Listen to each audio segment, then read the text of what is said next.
Peraturan berkaitan dengan kewarganegaraan ini satu peraturan yang penting.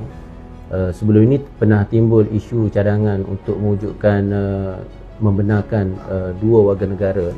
Maknanya di samping menjadi warga negara Malaysia juga menjadi warga negara lain. Memang setengah negara membenarkan, tetapi negara kita tegas untuk tidak membenarkan, dan saya rasa ini perlu ditegaskan bahawa kita mengekalkan kewarganegaraan tunggal kerana dia berkait rapat tentang identiti negara kita. Sebab itulah antara perkara yang perlu ditekankan ialah soal elemen yang dapat menyatukan rakyat, iaitu dari segi bahasa.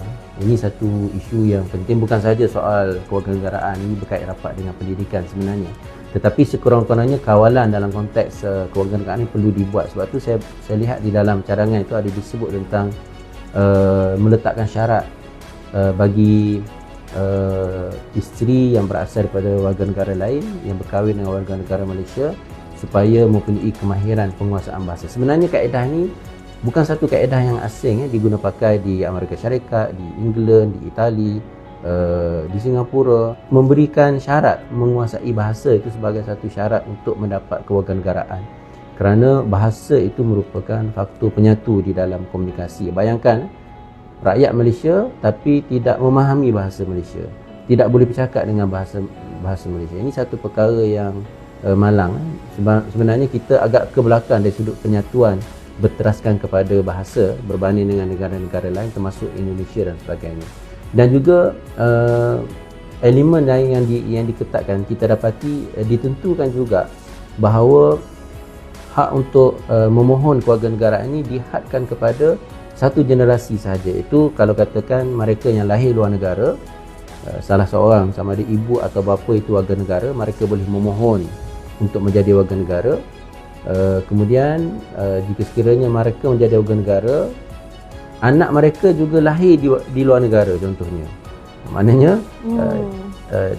katakan daripada datuk seorang ibu katakan lahir di luar negara, kemudian anak dia pula lahir di luar negara, kan? Maknanya datuk dia sahaja warga negara yang asal, walaupun ibu dia warga negara yang lahir di luar negara, anak dia generasi yang kedua ini dia tidak ada satu privilege untuk terus memohon kewarganegaraan.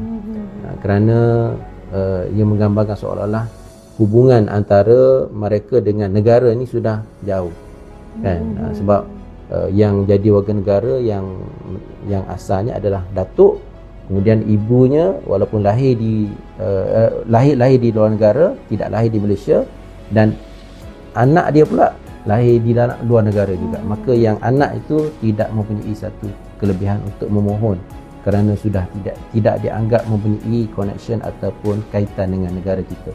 Tetapi kalau katakan si anak tadi, generasi yang kedua itu nak jadi warga negara Malaysia, dia boleh tinggal di Malaysia, kemudian melalui proses-proses yang sama lah, melalui secara naturalisasi untuk menjadi warga negara Malaysia.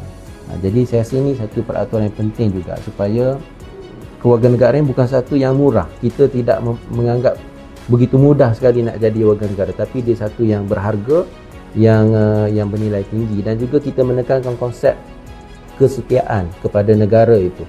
Maknanya faktor yang menjadikan seseorang itu warga negara, dia berkait rapat dengan loyalty atau kesetiaan.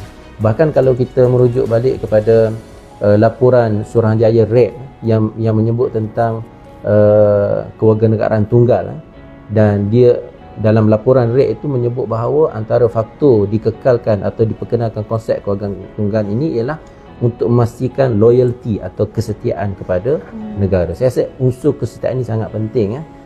Kita tak naklah seorang yang lahir luar negara, mak dia lahir luar negara, cuma datuk dia saja warga negara, dia nak mahu warga negara, tapi dia tak pernah datang Malaysia, tak pernah ada kaitan dengan Malaysia. Jadi ini satu perkara yang perlu dielakkan.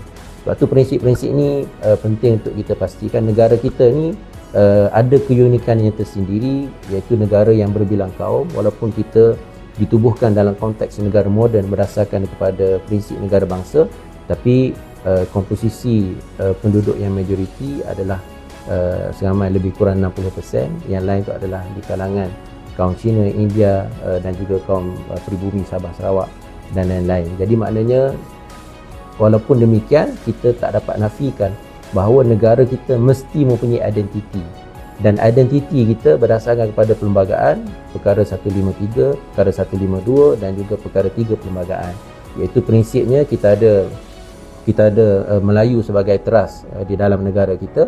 Watan kita ini bertaraskan sejarahnya Melayu, kerana itulah kita ada perkara 153. Kemudian bahasa Melayu sebagai bahasa yang menjadi bahasa utama yang perlu dikuasai oleh semua warga negara. Islam sebagai agama persekutuan ini menjadi kekuatan yang menjadi sumber ilmu tamadun di dalam negara kita dan juga berdasarkan sejarah, dan juga kesetiaan kita kepada raja sebagai satu institusi politik yang paling besar sekali di dalam negara kita.